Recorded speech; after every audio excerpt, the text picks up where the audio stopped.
começar o dia agradecendo a presença de todos aqui para esse nosso café, que a gente espera seja extremamente útil para a nossa vida profissional, para a nossa atividade acadêmica. Esse evento é uma produção do Programa Trabalho Seguro, do Tribunal Regional do Trabalho do Paraná, coordenado pela Valéria e por mim, com apoio dos vários setores do tribunal, que nos proporcionam aí essa possibilidade de estar compartilhando de conhecimento e também de estar usufruindo desse café da manhã, ok? Eu queria agradecer a Unicuritiba, na pessoa da professora Ana Paula, por nos receber aqui, por nos acolher aqui na instituição. Muito obrigado. A gente já fez esse evento na PUC no ano passado, com bastante êxito. A gente fez no tribunal também, na assinatura do Pacto Global da ONU. Então, já é um evento que a gente consegue reunir muitas pessoas com formações diferentes, com formações interdisciplinares, e que nos possibilitam, então, um conhecimento melhor. E aí a ideia de fazer isso mesclado com o café, com a refeição e tal, é uma coisa que, para quebrar um pouco aquela ideia formal de aula magna, aula tradicional, né? Hoje a gente vai ter uma discussão sobre violências no trabalho, que é o tema do Programa Trabalho Seguro para 2018 e 2019. E a gente conta aqui com pessoas que estudam essa matéria, que discutem essa matéria, e isso é uma coisa importante para nós na nossa atividade de juízo do trabalho, de decisão do contencioso trabalhista, mas é importante também no mundo da produção, no mundo das corporações, das empresas, no mundo do trabalho. A questão da violência é extremamente relevante. Mas eu vou deixar que isso seja debatido entre os nossos convidados. Como que nós vamos funcionar aqui, só para dar uma esclarecer o pessoal, né? Nós vamos fazer uma apresentação aqui, cada um dos nossos convidados, sobre esse tema, e depois a ideia é que a gente consiga interagir com vocês que estão aqui também. Então, quem vai fazer esse evento, na verdade, são os participantes. A gente vai provocar vocês e a gente quer, na verdade, a interação disso para a gente poder construir realmente uma forma de saber mais interativa e mais dinâmica, ok? Nós estamos gravando esse evento para depois disponibilizar todas as participações na nossa página no YouTube, no Tribunal. E aí, para fazer as apresentações e passar direto ao que nós viemos fazer aqui, eu vou passar a palavra para a Valéria. A Valéria faz aí a nossa apresentação dos nossos convidados. Bom dia a todos. Eu, em primeiro lugar, vou passar a palavra para a professora Ana Paula, então, rapidamente, e daí eu faço a apresentação. O vídeo, daí depois que nós falarmos, né? Os vídeos, né? Bom dia a todos. Eu, antes de mais nada, quero agradecer ao professor Marco e à professora Valéria pelo convite para participar da organização do evento. Eu tive a oportunidade de participar lá no tribunal. Realmente as discussões são bastante profícuas, né? E a gente conta com a participação de vocês. Então, eu passo a palavra para a professora Valéria. Eu só queria fazer uma pontuação. Quando nós falamos a respeito do tema violência no trabalho, então eu comecei a fazer algumas leituras novamente de alguns materiais. E ontem eu estava lendo alguns números a respeito. Então, quando a gente fala de violência no trabalho, faz mais ou menos uns 15 dias, nós tivemos de novo reportagens na TV a respeito do tema suicídio no trabalho, inclusive. E eu achei alguns números para vocês entenderem a gravidade disso. O segmento que, infelizmente, né, não nos deixa mentir lá nos julgamentos de processos, né, nas análises que a gente vê de jurisprudência, o segmento bancário, por exemplo, para vocês terem uma noção da gravidade dessa situação, do que a violência no trabalho pode acarretar psicologicamente, fisicamente, enfim. De 96 até 2005, existiam tentativas de suicídio diárias no segmento bancário e foi contabilizado um suicídio a cada 20 dias para trabalhador bancário. Então, são esses temas aqui, são essas situações, né?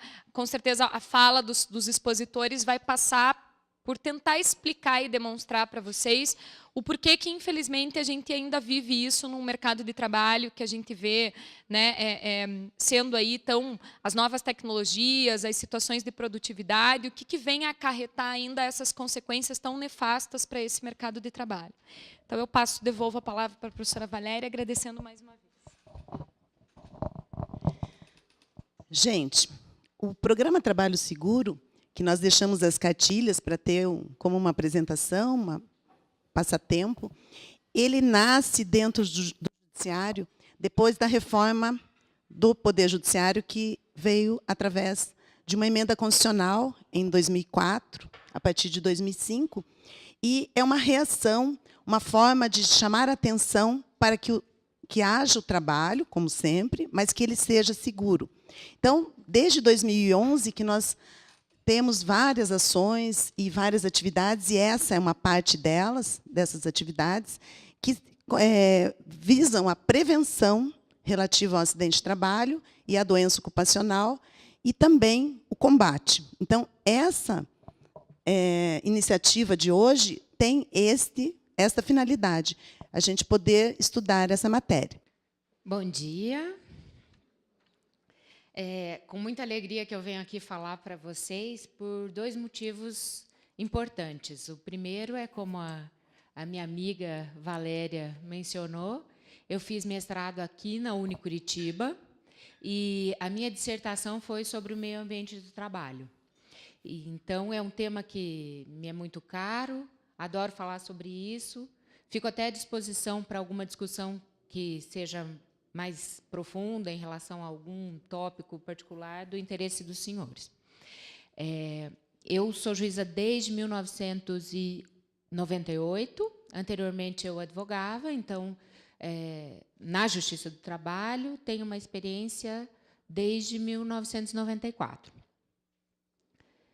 A nossa rotina é bastante maçante, cansativa, mas, ao mesmo tempo, eu considero extremamente gratificante.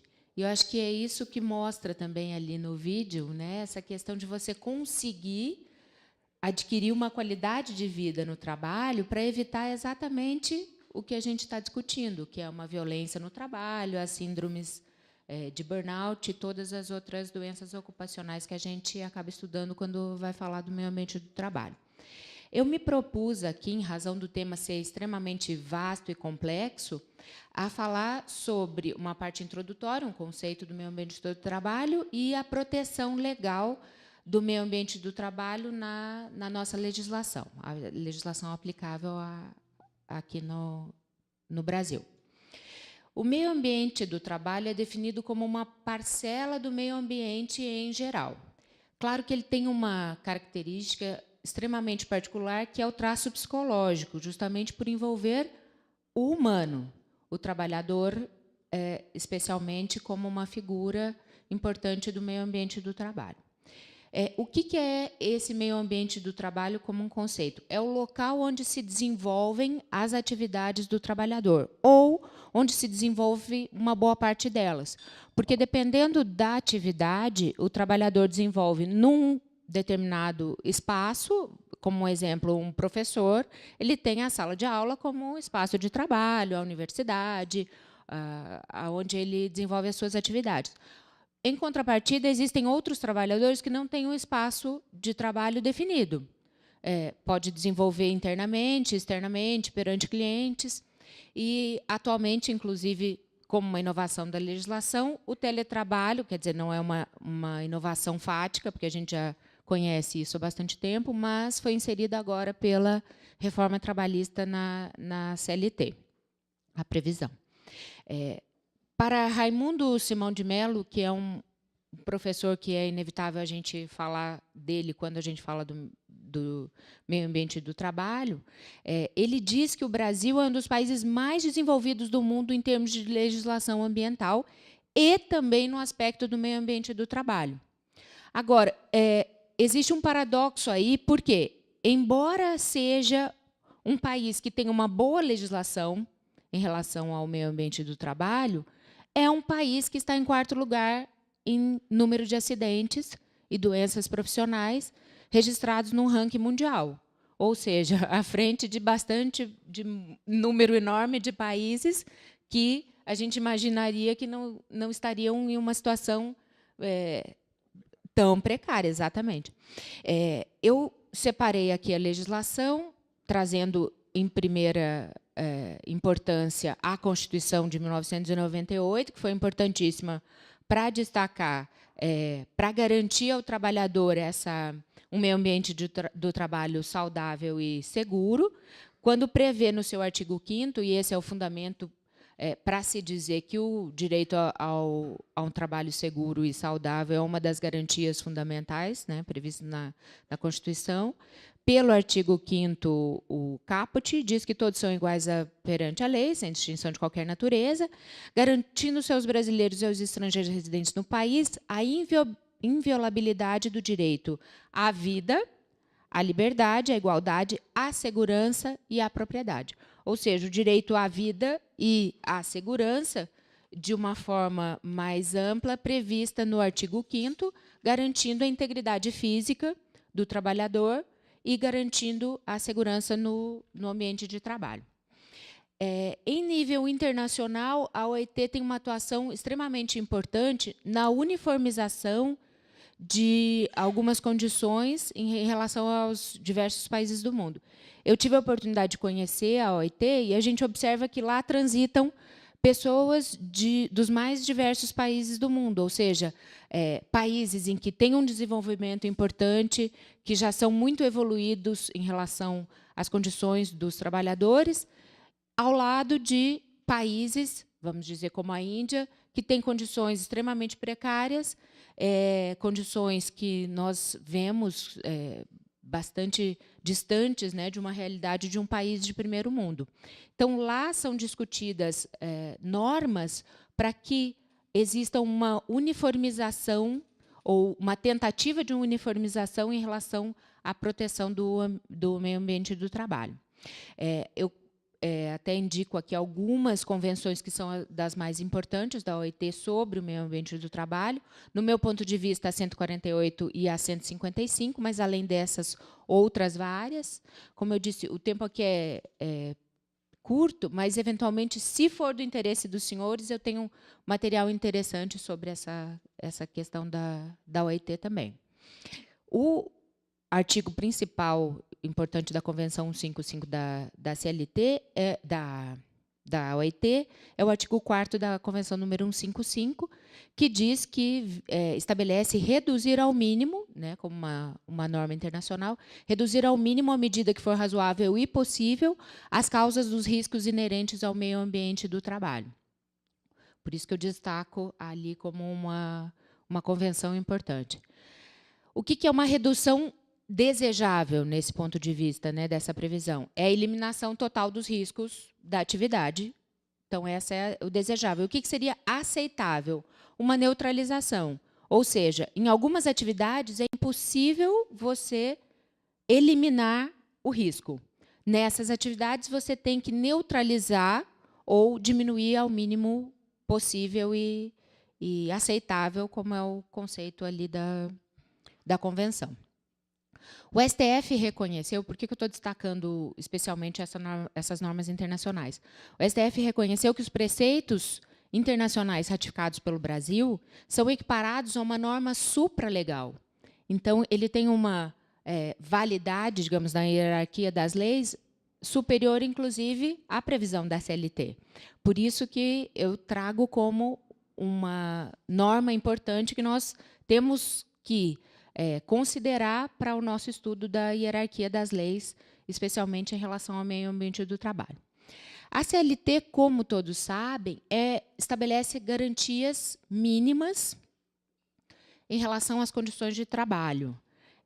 os empregadores devem assegurar aos seus empregados um meio ambiente livre de riscos, como eu disse, dentro do desejável ou ao mínimo possível em relação a um padrão aceitável. Então, ele tem, o empregador, o dever de prevenir esses riscos. Até aqui abro um parênteses para ousar discordar do professor Marcos Aurélio Lopes, porque ele disse assim, a gente busca culpados. Claro, mas, ao mesmo tempo, a gente tem que saber de quem são as responsabilidades, né, no ponto de vista legal. É evidente que, em muitos processos, até uma análise talvez mais particular, a gente observa isso. Uma busca de um culpado que muitas vezes não existe, né? É um assediador. Não, mas aquele assediador, às vezes, tem uma atuação sobre um perfil de uma determinada pessoa que não tem em relação à outra, né? Mas, ao mesmo tempo, esse quadro psicológico é bastante complicado, né? O médico do trabalho aqui vai depois, quem sabe, elucidar melhor a questão para nós, mas é bastante complicado por ser multifatorial, esse perfil psicológico. Ele sofre influências das mais diferentes condições, papéis que a gente desenvolve no nosso cotidiano. Mas existe uma possibilidade, isso a gente vê pelas nossas perícias que a gente costuma indicar aos profissionais para reconhecerem exatamente qual é o ponto em que existe um nexo em relação à atividade e qual é o ponto que não existe um nexo. Os especialistas conseguem exatamente distinguir isso. Ou seja, se houve uma determinada prática no meio ambiente do trabalho que desencadeou aquilo ou, eventualmente, agravou. Por isso que é bastante importante a gente destacar essa interdisciplinariedade. Nós temos a atuação de engenheiros, de médicos, de psicólogos, para nos auxiliar quando nós temos uma decisão para tomar, um processo para instruir, para nos auxiliar em relação a essas questões técnicas bastante particulares. Como eu estava dizendo, a CLT define esses padrões mínimos e, em relação a isso, eu pergunto aonde surge a responsabilidade, qual é a origem da responsabilidade do empregador em relação ao meio ambiente do trabalho. Inclusive, antes da abertura do estabelecimento ou da fábrica, inclusive antes de um início de uma atividade. Por quê?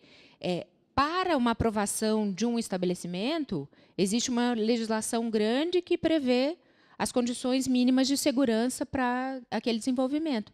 E existe uma obrigação governamental de proibir, de interditar uma obra ou um estabelecimento que não garanta ao trabalhador uma segurança ou uma prevenção de riscos dentro do possível. Então, é importante a atuação do Poder Judiciário, a atuação do Ministério do Trabalho na fiscalização do meio ambiente do trabalho para prevenir esses riscos no ambiente.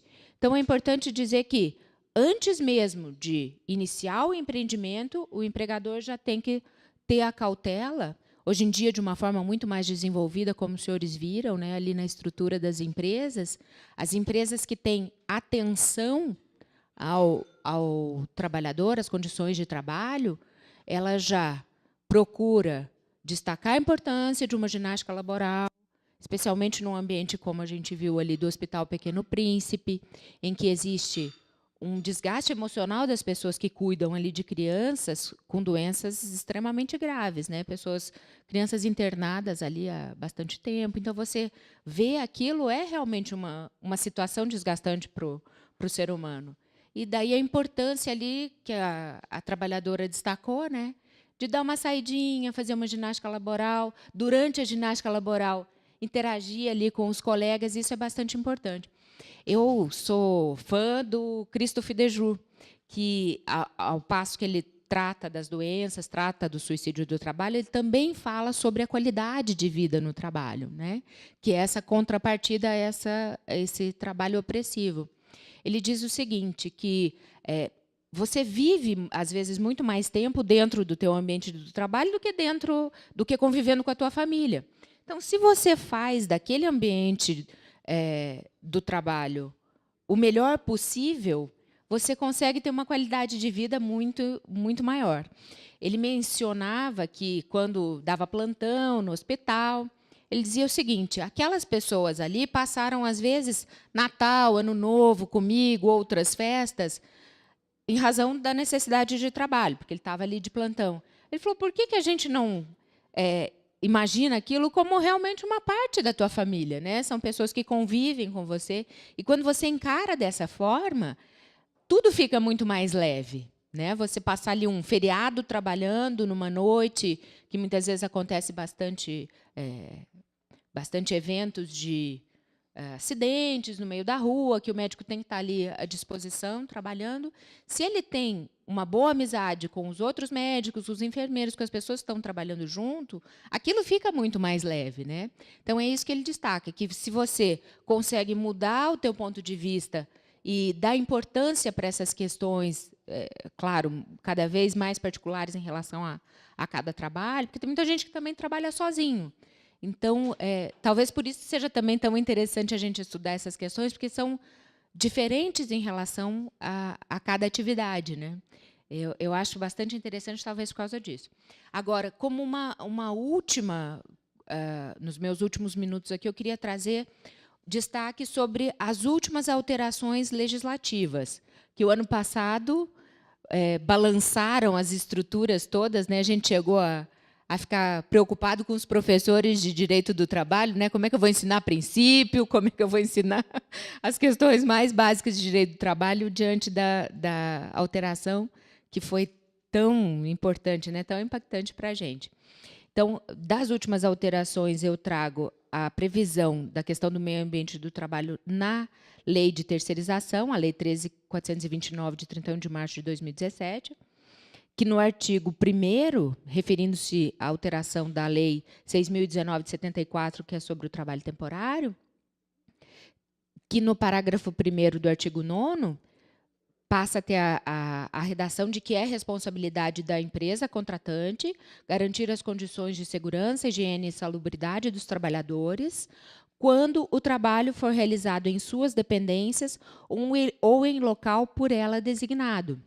Ou seja, assegura, né, a responsabilidade da tomadora em relação ao trabalho dos temporários. Daí, agora, especificamente em relação aos terceirizados, a previsão consta do artigo 2º da Lei 13.429, que acrescenta o artigo 5º à Lei 6.019, de 74, que passa a prever também a responsabilidade da contratante pela garantia das condições de segurança, higiene e salubridade dos trabalhadores.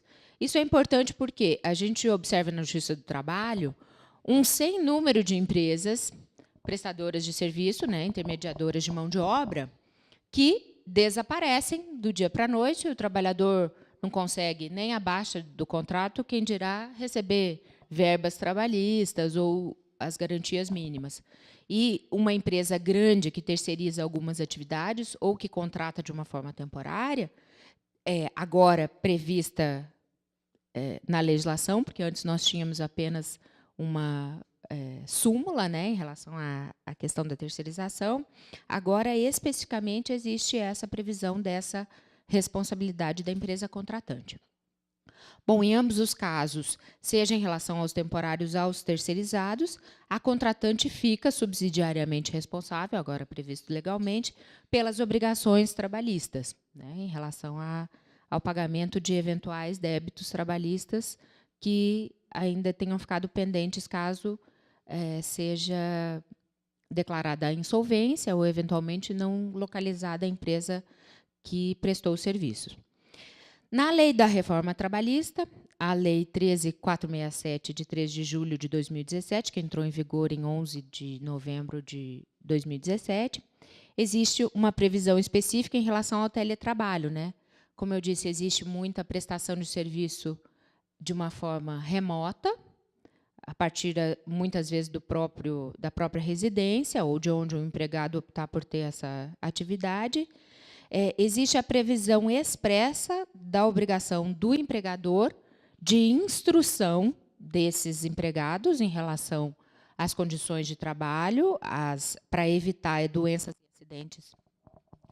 acidentes do trabalho, e a obrigação do empregado, não é só do empregador a obrigação, é a obrigação do empregado se comprometendo em respeitar, observar as instruções recebidas pelo empregador, porque não adianta absolutamente nada o empregador tomar todas as cautelas, ter um ambiente seguro, prestar as orientações, ter uma ginástica laboral, ter um canal de denúncia, eventualmente, de um assédio moral, e o trabalhador não observar aquelas instruções, as orientações que são recebidas do empregador. A gente observa acidentes em